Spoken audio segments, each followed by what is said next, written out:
O último domingo que eu falei aqui no Evangelho de Marcos, nós falamos sobre a parábola do semeador, né?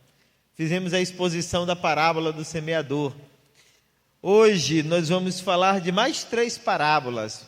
Marcos capítulo 4, a partir do versículo 21. Queria pedir para o Adriel projetar na revista, versão revista e atualizada, por gentileza.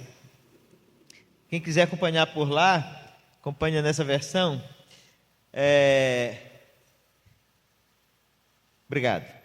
Marcos 4, 21 diz assim: Também lhes disse: Vem porventura a candeia para ser posta debaixo do alqueire ou da cama?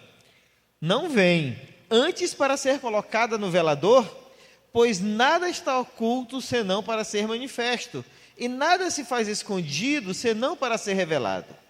Se alguém tem ouvidos para ouvir, ouça. Então lhes disse: Atentai no que ouvis. Com a medida com que tiverdes medido, vos medirão também.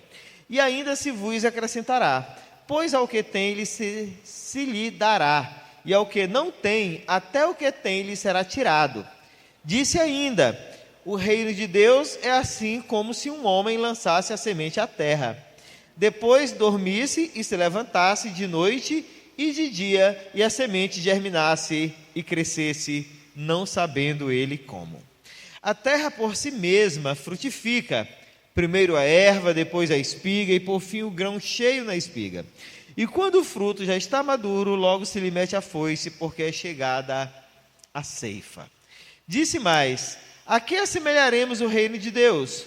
Ou com que parábola o apresentaremos? É como um grão de mostarda que, quando semeado, é a menor de todas as sementes sobre a terra.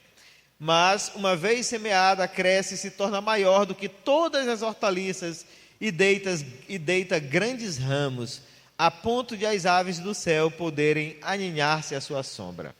E com muitas parábolas semelhantes lhes expunha a palavra, conforme o permitia a capacidade dos ouvintes. E sem parábolas não lhes falava, tudo, porém, explicava em particular aos seus próprios discípulos. Irmãos, as parábolas aqui no Evangelho de Marcos, elas foram escritas para mostrar a dinâmica com que Jesus interagia com os seus discípulos e com a sociedade de um modo geral.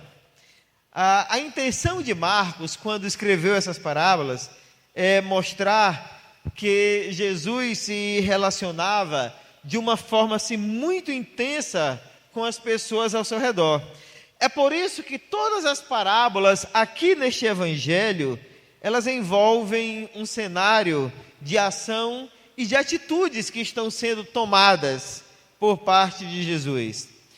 E pelo fato dele ser mestre por excelência, quando Jesus ensina através de parábolas, ele estava levando os seus participantes, os seus ouvintes, a participarem daquela história, daquele contexto, daquele momento, de uma forma bem direta, simples, profunda e direta.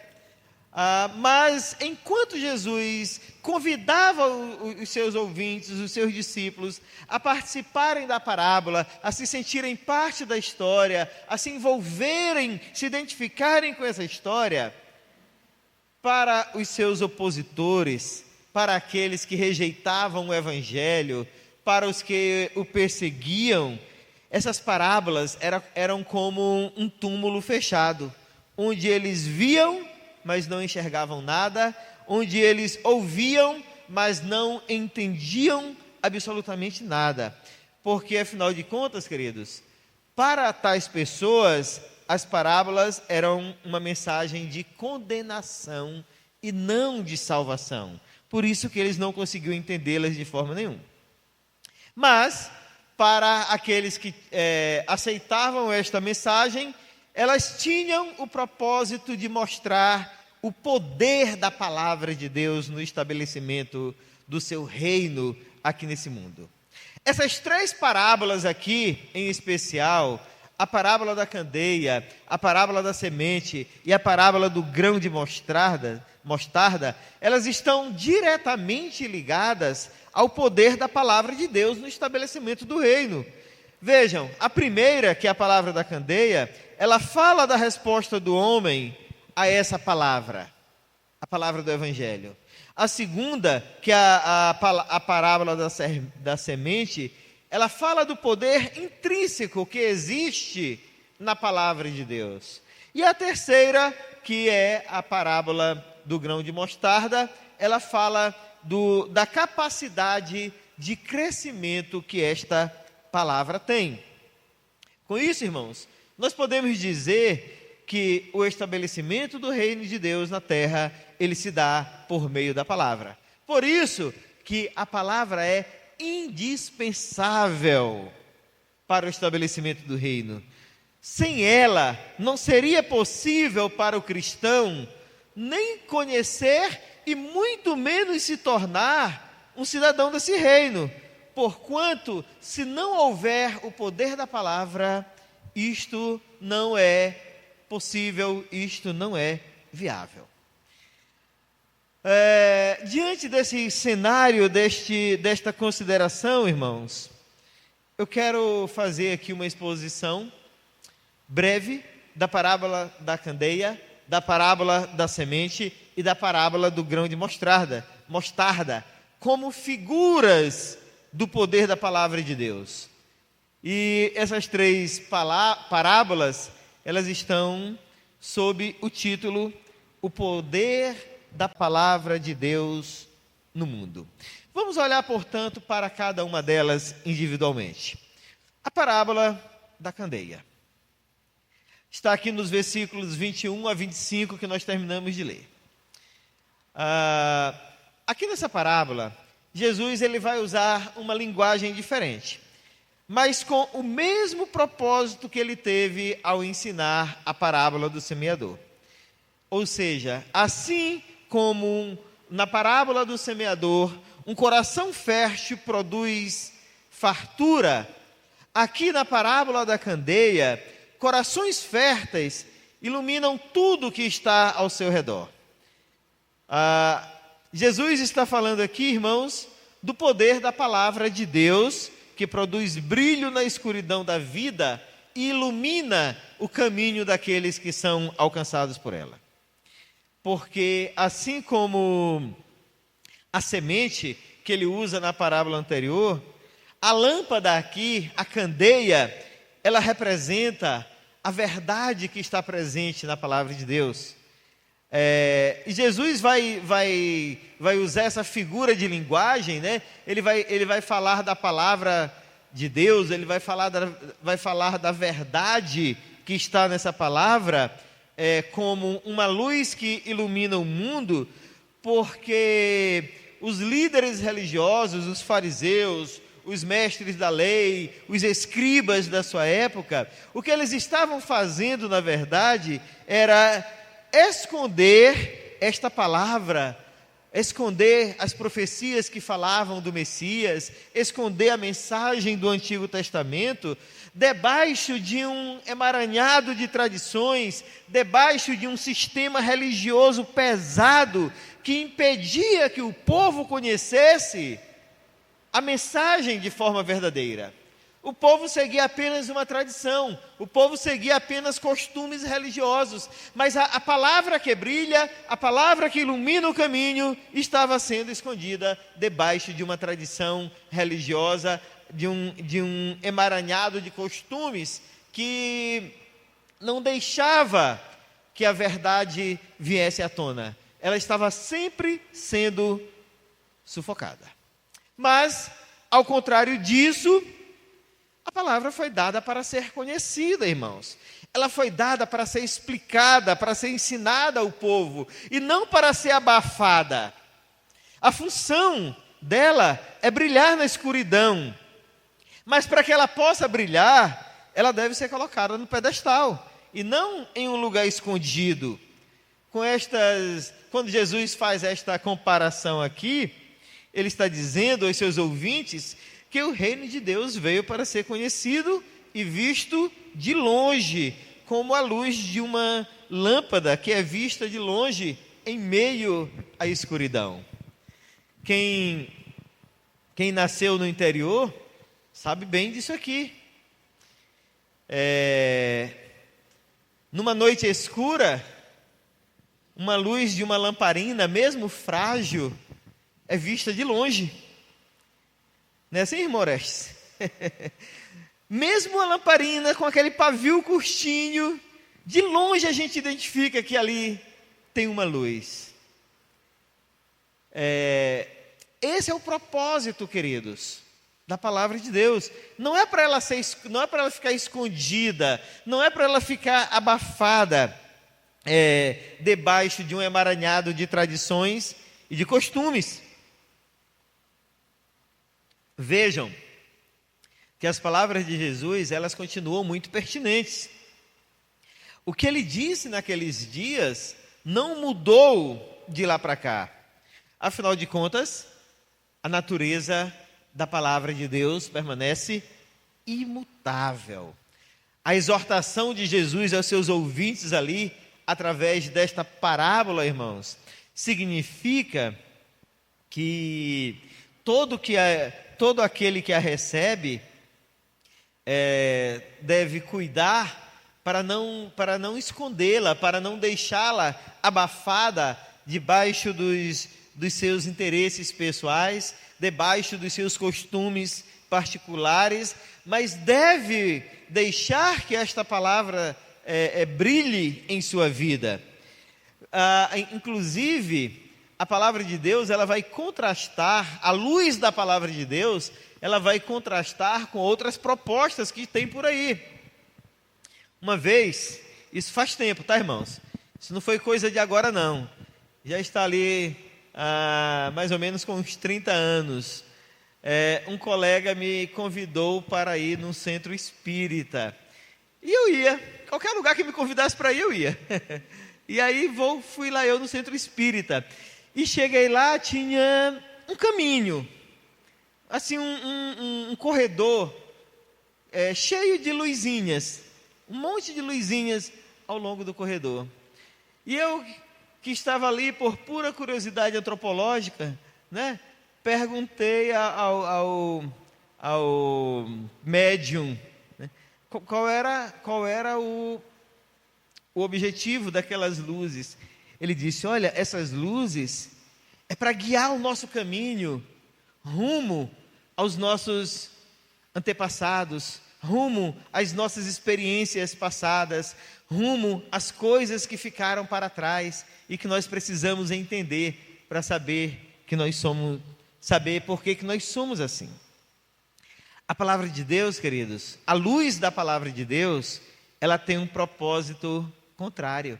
Não é para nos guiar para os abismos da nossa alma, não é para nos guiar para os abismos das coisas que já se foram, dos nossos antepassados, de vidas anteriores, ou coisas desse tipo. A luz da palavra de Deus é para nos guiar para a frente, para o céu, para Cristo, para a verdade, para aquilo que realmente vai mudar a nossa vida.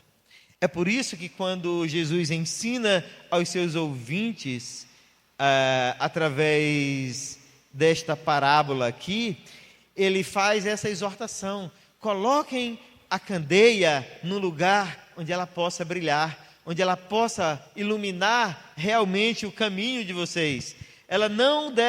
A candeia não foi acesa para ser colocada escondida. O propósito não é iluminar o que já passou, é para iluminar o caminho do céu. E Jesus ensina isso, queridos, para que seus ouvintes pudessem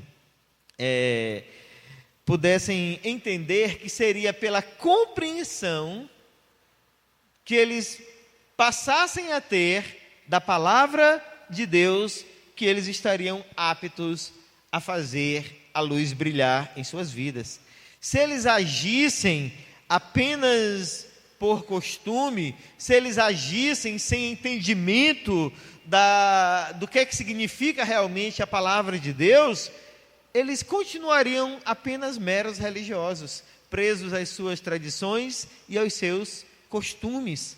Mas Jesus disse: olha, esta luz é para brilhar, e vocês entendam a centralidade dela em suas vidas, para que vocês possam percorrer o caminho da fé com segurança. Ou seja, queridos, o propósito da parábola era que os ouvintes de Jesus compreendessem a mensagem que os capacitaria a agir de forma correta ao longo da jornada da fé. Era através desta compreensão que eles estariam capacitados a lidar com os obstáculos, a lidar com as dificuldades que haveriam de se interpor diante deles ao longo do caminho, fossem circunstâncias, pessoas ou situações que surgissem ao longo do caminho. A compreensão seria fundamental não somente para eles saberem como agir, mas para que as suas próprias vidas fossem moldadas. Por isso Jesus diz: coloquem a luz da palavra de Deus na frente. Aquilo que o salmista diz lá no Salmo 119, né? Lâmpada para os meus pés é a tua palavra e luz para o meu caminho. Com isso, Jesus está dizendo: com esta luz diante de vocês, vocês não permanecerão impassivos, vocês não permanecerão neutros. Isto implicava dizer, portanto, irmãos, que aquele que conhece a verdade de Deus deve fazer a luz dessa verdade brilhar. Nós não vivemos a luz, não vivemos sob a luz da verdade, tentando nos esconder dela. Pelo contrário, devemos fazê-la brilhar em nossas vidas. Isso é uma responsabilidade imperativa, intransferível e impostergável que o entendimento da palavra de Deus nos traz. Isso significa, portanto, que o que ouve a palavra e que a aceita se torna responsável para fazê-la brilhar, a fim de que outros também a conheçam, para que outros também vivam à luz dessa verdade. Daí, irmãos, que características como indolência, irreverência, preguiça e coisas tais não são cabíveis na vida daqueles que querem que a palavra de Deus, querem que a luz de Deus brilhe neste mundo de trevas, porquanto isto são coisas que não se coadunam com a verdade do Evangelho. Mas para que esta luz brilhe de fato e de verdade, nós temos que estar comprometidos com ela. Assim como os músculos do nosso corpo são fortalecidos quando são exigidos, um músculo não fortalecido, ele fica preguiçoso, não é isso, Rodolfo? Ele descansa, ele relaxa e perde a sua força. Assim como um músculo que não é exigido, ele perde a sua força, irmãos. A prática cristã também cai em descaso, em desuso, quando nós não estamos comprometidos com ela. A luz apaga quando nós não nos comprometemos com a verdade do Evangelho. Ou seja, queridos, não basta apenas conhecer, não basta apenas entender. Conhecimento sem prática gera obesidade e flacidez espiritual. Enquanto exercitar as disciplinas espirituais gera robustez e gera disposição. A luz brilha mais forte, né? Voltando aqui para a lamparina, quem conheceu a lamparina, né? Quando a luz estava apagando, a gente ia lá, dava umas 2 batidas lá na cabeça dela, o murrão subia mais um pouquinho e aí a luz voltava a ficar forte, né? Mas ela precisava levar ali uma pancada para poder renovar a sua luz. Não era isso, irmã Joina? Olha aí, eu estou vendo aqui os veteranos dizendo, era assim mesmo. Então, queridos, a luz brilha quando nós praticamos. A luz brilha quando nós fortalecemos, quando nós vivemos a luz de fato e de verdade do Evangelho. A nossa segunda parábola, irmãos, ela fala do poder para frutificar. Está aqui nos versículos 26 a 29. A parábola da semente. Vejam só, irmãos. Eu já disse isso algumas vezes, não custa relembrar. As parábolas, ou melhor, os evangelhos, eles não foram escritos em ordem cronológica, certo? Então nós não devemos pensar que Marcos foi escrevendo um evento após o outro, na ordem em que eles aconteceram. Mas é possível que a parábola da semente, ela está bem aqui nessa posição, porque de fato Jesus contou ela depois da parábola do semeador. Vejam bem, são duas parábolas, né? O capítulo 4 começa com a parábola do semeador. Aí vem a parábola da candeia e depois a parábola da semente. E possivelmente, Jesus ele conta a parábola da semente para animar os seus discípulos. Por quê? Porque ele havia contado a parábola do semeador.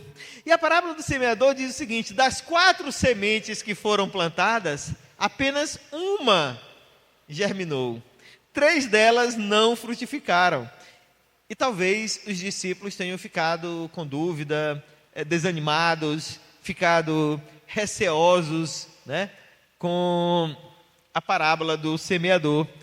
E aí, para libertá-los desses temores, Jesus contou a eles a parábola da semente.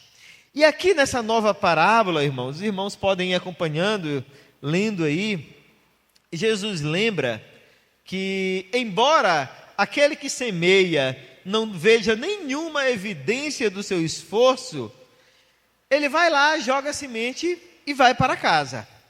Mas o fato dele estar em casa, dormindo inclusive, durante a noite, a semente não está parada. No ventre da terra, aquela semente trabalha por si mesmo. A exemplo do que o Espírito Santo faz no coração daquele que recebe a palavra de Deus. Não é isso? Quem já plantou uns pés de feijão por aí sabe. Você joga, esse tempo agora, né? Você joga a semente lá, e aí, 2, 3 dias depois, tem uma pontinha verde lá aparecendo. No dia seguinte, já tem uma folhinha bem pequena, e daí ela vai embora. Ninguém sabe como é que acontece, mas sabemos que ela está em ação. É isso aqui que Jesus está dizendo. A responsabilidade do homem é jogar a semente, mas ela vai germinar por si só, porque ninguém tem capacidade de ir lá e fazê-la funcionar. Ela funciona pela sua própria natureza. Vejam como Jesus muda aqui a ênfase para falar disto aqui. Porque enquanto na parábola do semeador, ele está enfatizando a responsabilidade de quem recebe a parábola, né? Ele fala aqui de 4 corações: o coração duro, o coração religioso, né? O coração mundano. Enquanto aqui nessa parábola que nós estamos falando, dos versículos 26 a 29, ele não está falando da responsabilidade de quem recebe a palavra. Ele está enfatizando, irmãos, aqui nessa segunda parábola da semente, Jesus está enfatizando a soberania de Deus no desenvolvimento da palavra no coração do homem. A mensagem aqui é que é somente pelo poder da palavra de Deus que o coração do homem é transformado. Ele está dizendo aqui que aquele que semeia, ele não tem poder para mudar a vida do outro. O que muda é a palavra que germina e que cresce no coração daquele que a recebe. Ele está dizendo que isto aqui é uma ação sobrenatural e soberana de Deus. O foco de Jesus aqui é dizer que no reino de Deus a coisa acontece assim. a pessoa ouve a palavra e de um modo imperceptível, essa palavra começa a germinar no coração de tal pessoa. Na teologia sistemática nós chamamos isso de regeneração. É o Espírito Santo regenerando. Naturalmente que é preciso um semeador. A palavra precisa ser pregada, né? Alguém tem que semeá-la, mas aquele que semeia, ele não pode fazer outra coisa além de semear. Mas pelo próprio poder, o poder intrínseco da palavra de Deus, esta palavra ela vai germinando, ela vai crescendo, ela vai transformando a vida daquele que a recebe. Ou seja, enquanto dormimos, enquanto descansamos, o Senhor está fazendo a sua obra. E é interessante, irmãos, de vez em quando a gente se depara com isso, né? No meio assim de um piso, bem ali, onde se junta ali duas placas de piso, de repente começa a nascer uma planta, né? Às vezes no buraco de um tijolo nasce um pé de mamão. Caiu uma semente lá e aquele pé de mamão nasce ali. Ninguém fez nada para ele nascer, mas a natureza dele faz com que ele brote. Queridos, aquela planta que nasce ali naquele ambiente tão hostil, é exatamente o que o Evangelho faz no coração das pessoas. Corações que um dia foram embrutecidos, corações que um dia foram hostis ao Evangelho, corações que um dia rejeitaram esta palavra, e aí de repente o sujeito ouve e ele começa a se incomodar. Ele começa a dizer: não, isso não é para mim, isso é doidice da minha cabeça. Eu tô muito mole esses dias, eu estou acreditando em coisa que eu não acreditava. Mas aquela semente, ela está ali nascendo. Eu digo isso, irmãos, porque eu resisti o quanto pude ao Evangelho. Eu me enganei muitas vezes, dizendo para mim mesmo que isso não era para mim. Eu tentei me convencer muitas vezes dizendo: não, esse negócio de crente não é para mim não. Essas coisas que eu estou sentindo é só emoção, não tem nada a ver com o que eu quero para a minha vida. Queridos, mas a chamada de Deus, ela é irresistível. Não tem um coração que consiga dizer não para ela. Santo Agostinho dizia: enquanto meu coração, eu não tenho paz, enquanto meu coração não repousa em ti. Enquanto meu coração não se encontra contigo, eu não consigo ter paz. Por quê? Porque a vocação de Deus, a regeneração do Espírito Santo, de fato, era mais forte do que seus desejos carnais e do que os desejos carnais de cada um de nós. Nós podemos lutar, nós podemos dizer não, nós podemos viver uma vida absolutamente distante do Evangelho, mas quando esta semente é plantada em nosso coração, ela vai brotar, porque ela não depende de esforço humano, ela é obra do Espírito de Deus em nossas vidas. 1 Coríntios capítulo 3, versículos 6 e 7, os irmãos podem ler, diz isso: o desenvolvimento, o crescimento, a frutificação vem de Deus, somente Ele faz germinar, é dele que vem o crescimento da palavra da verdade em nosso coração. É Cristo, irmãos, que edifica a igreja. Claro, nós temos planos, nós temos projetos, nós temos que fazer o nosso planejamento, mas é o Senhor que acrescenta dia a dia os que vão sendo salvos. Nenhum esforço humano é capaz de fazer isso. é Deus, em seu poder, que faz a semente germinar e o reino de Deus se estabelecer. Como disse, o semeador, ele apenas semeia, mas ele não consegue explicar como é que a semente germina. Do mesmo modo, o cristão, ele entrega para outro a palavra que um dia ele recebeu, e Deus faz brotar no coração, mesmo que seja o coração mais embrutecido. É Ele quem promove a mudança de vida no mais rebelde pecador e quem transforma a vida mais transtornada pelo pecado em uma vida de santidade. Eu já contei aqui uma vez para algumas pessoas.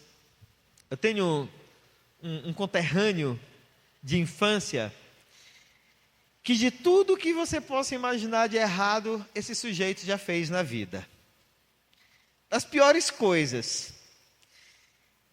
Era daquele tipo de gente que chegava no lugar e dizia: quer ver eu acabar com essa festa bem aqui? E ele chegava no meio da festa, puxava uma faca, arrumava uma briga e espantava todo mundo. Pescador, vivia de porto em porto aí. Nunca morreu, nunca conseguiram matar. E aí, olhem só, ele contou essa história um tempo. Ele chegou num determinado porto e tinha uma senhora pedindo dinheiro para levar o filho na benzedeira, porque ela não tinha um tostão.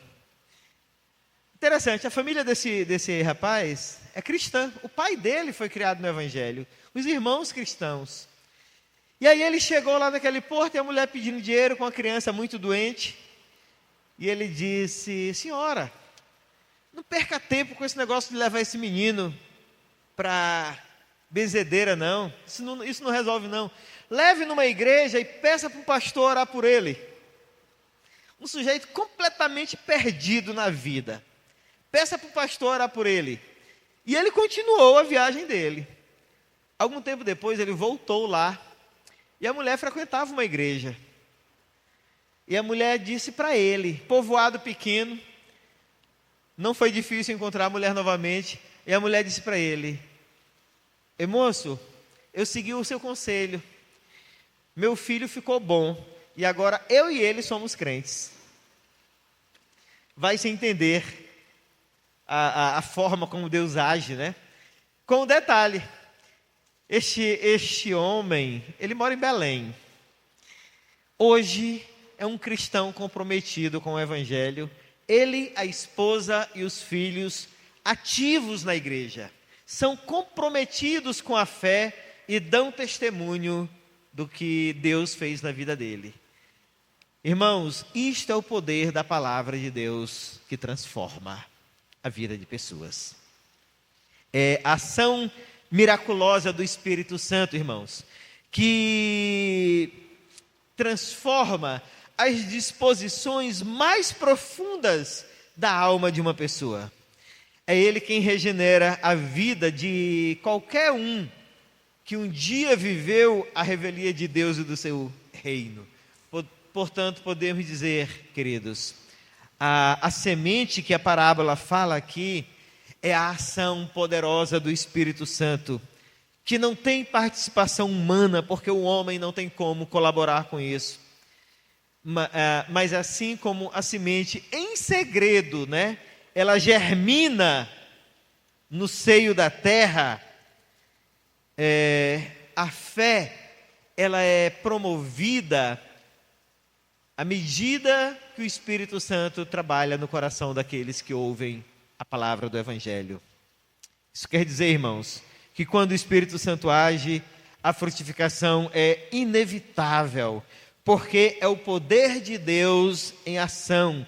Ninguém tem forças para evitar que uma pessoa que foi chamada por Deus tenha o seu rumo, tenha o seu destino mudado.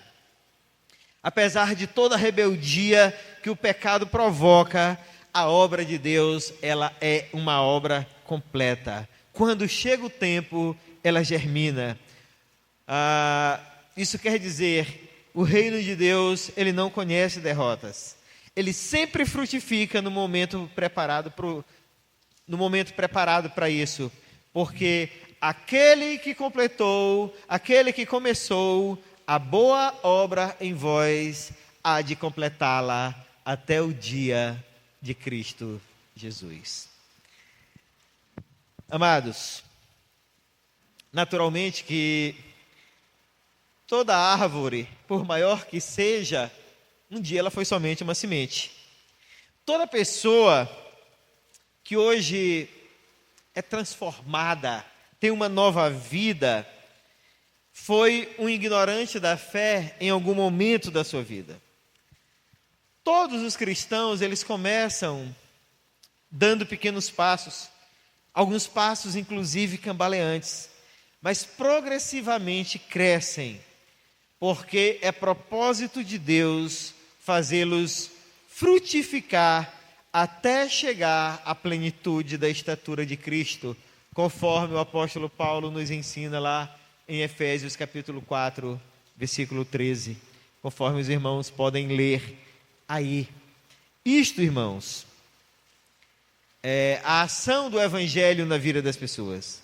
Mas claro, para isso nós temos que ter paciência, é preciso um tempo, porque assim como a semente não nasce de forma instantânea, os cristãos não crescem na fé de forma instantânea. É preciso desenvolver, amadurecer, até que chegue o tempo de frutificar.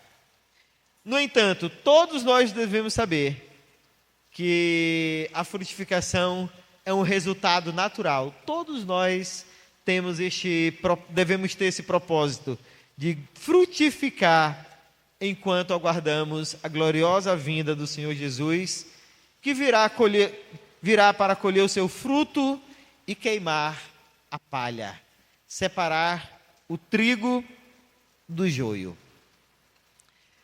Este é o propósito, este é o objetivo de Cristo quando ensina a parábola da semente. A nossa terceira parábola, irmãos, está aqui do versículo 30 até o 32. Jesus diz assim: disse mais: a que assemelharemos o reino de Deus? Ou com que parábola o apresentaremos? É como um grão de mostarda que, quando semeado, é a menor de todas as sementes sobre a terra. Mas uma vez semeada, cresce e se torna maior do que todas as hortaliças e deita grandes ramos, a ponto de as aves do céu poderem aninhar-se à sua sombra. Queridos, a parábola do semeador, ela aponta para a responsabilidade do homem, daquele que recebe. A parábola da semente, ela aponta para a soberania de Deus, que faz a semente nascer. A parábola do grão de mostarda, que também é uma semente, né? Ela mostra o resultado que a palavra de Deus provoca no mundo. Ela mostra o crescimento abundante que ela promove no reino de Deus. Ou seja, a parábola do grão de mostarda, irmãos, é o clímax, é o auge da parábola do semeador e da parábola da semente. Jesus começa falando da responsabilidade humana, depois passa para a soberania divina, e agora, nesta terceira parábola, que envolve uma semente, ele chega no auge daquilo que ele queria dizer, né? Que é a transformação que a palavra provoca no mundo. Essa aqui, irmãos, essa terceira parábola, ela representa exatamente aquilo que aconteceu com a igreja, que começou pequena, começou insignificante, com homens amedrontados, assustados com a perseguição, mas que, a exemplo de uma semente de mostarda, que é minúscula, depois se torna uma árvore frondosa. A igreja, que nasceu pequena e frágil, depois se tornou presente em todos os lugares do mundo, alcançando terras onde jamais se poderia imaginar que o cristianismo chegaria. Até o exemplo do próprio Jesus Cristo se aplica à parábola do grão de mostarda, porque, embora sendo Senhor de todas as coisas, ele primeiro precisou passar por uma manjedoura. Antes que chegasse no trono, ele precisou passar por uma manjedoura num estábulo improvisado. A sua família era pobre. Jesus, irmãos, até os 30 anos de idade, até completar os 30 anos, Jesus teve que trabalhar como carpinteiro para ajudar no sustento da sua família. Havia um programa de Minha Casa Minha Vida, promovido pelo Império Romano, para construção de casas para pobres. Na maior parte do Império esse programa existia. E havia ele também na Galileia. E Jesus trabalhou em vários desses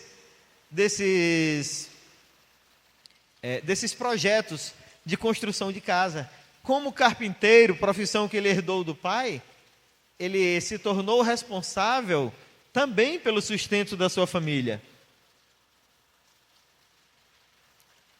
Afinal de contas, nós sabemos, Jesus não teve vida pública até completar os 30 anos de idade, né? Um rabino só poderia assumir o rabinato a partir dos 30 anos. Então, até os 29 anos, Jesus foi um homem comum, que trabalhou construindo telhados de casa e recebendo um salário do Império Romano para ajudar no sustento da sua casa. Depois que ele assume o ministério público, ele escolheu discípulos iletrados e sem influência política ou social. E para completar, foi pendurado numa cruz entre 2 ladrões contumazes. E no final de tudo, foi abandonado para morrer sozinho. Essa história, né, irmãos? Ela é escândalo para os judeus e é loucura para os gentios. Porque como assim o Salvador é alguém tão fraco, né? Como assim aquele que haveria de redimir a humanidade, de fato, passou por tudo isso? No tempo reservado, porém, ele se revelou como realmente o Salvador da humanidade. Se aos olhos do mundo ele pareceu derrotado, na sua morte, na sua ressurreição, ele revelou o seu poder e se sobrepôs a tudo aquilo que existe, se sobrepôs sobre toda a criação, mostrando que começou pequeno, numa manjedoura, num estábulo, e terminou como Rei dos Reis e Senhor dos Senhores. Assim é o reino de Deus, irmãos, que também começou pequeno. O reino de Deus é como um rio. Um rio, ele começa a gente chama, não sei o nome técnico, a gente chama de um olho d'água, né? O olho d'água nasce ali e a água vai jorrando, vai jorrando, vai jorrando. Alguns quilômetros depois, tem ali um rio caudaloso, se movendo para o mar, né? O reino de Deus é igual. Ele cresce pequeno, começou pequeno, e à medida que o tempo foi passando, foi alcançando os lugares mais longínquos da terra. Foi libertando pessoas que viviam na escuridão do pecado e trazendo para o reino da luz. Ele foi transformando pessoas perdidas, sem identidade, em cidadãos do reino dos céus. Pessoas que não tinham perspectiva nenhuma de vida, passaram a ser valorizadas, não pelo que tinham, mas pelo que eram, pela vida que passaram a ter quando conheceram o Evangelho.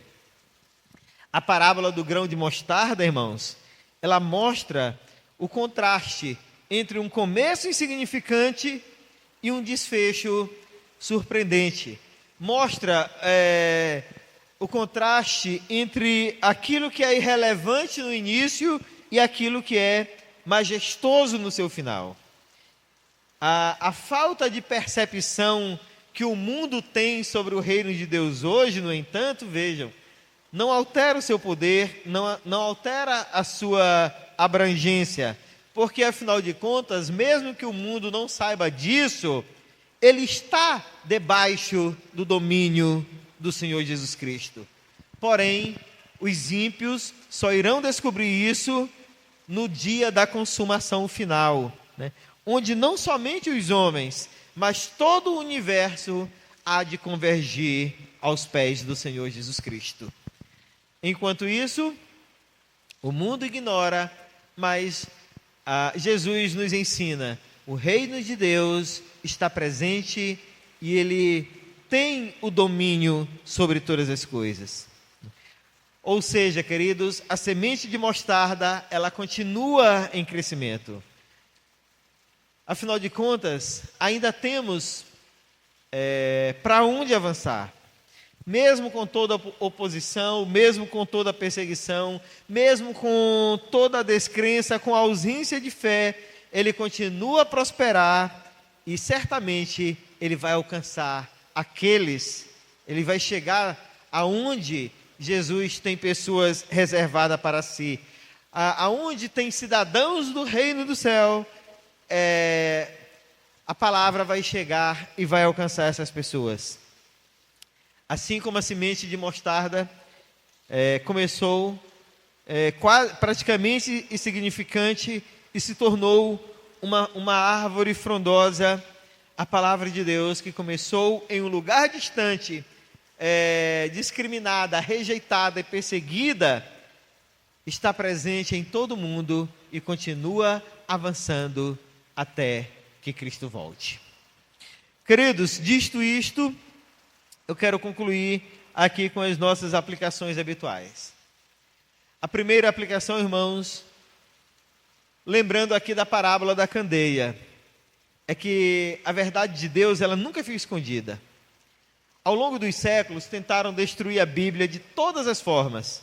Tentaram queimar, mataram pessoas, ameaçaram, mentiram a respeito dela.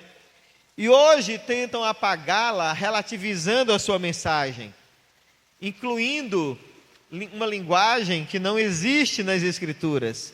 Muitos fazem interpretações espúrias, mas ela resistiu a tudo isso. E a exemplo de uma candeia, ela continua brilhando no mundo e iluminando a vida de quem ama a Deus.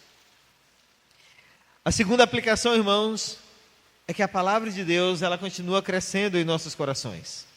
A exemplo de uma semente que começa com um pequeno broto, que germina enquanto nós dormimos e depois se torna uma árvore que gera novos frutos, sem interferência humana nesse processo. A palavra de Deus, ela está brotando em nossos corações, gerando frutos em nossa vida e nos habilitando a falar de Deus para outras pessoas.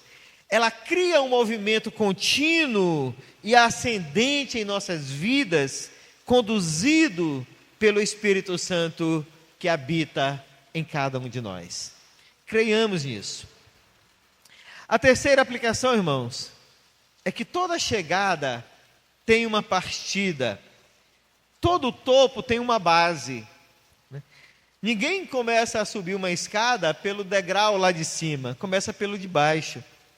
Assim é a vida cristã, que ela começa tímida, às vezes insegura, mas gradualmente vai crescendo e se tornando ousada e firme. É exemplo de um pé de mostarda, que começa pequeno, mas depois se torna robusto. A vida cristã, irmãos, de um pequeno grupo que se iniciou lá na Palestina, tanto tempo atrás, se tornou um exército presente no mundo inteiro. Nós podemos dizer, somos parte desse exército. Somos um grupo pequeno, mas que fazemos parte de um exército poderoso. Portanto, prossigamos firme neste propósito para a glória e a honra do nosso Deus. Amém.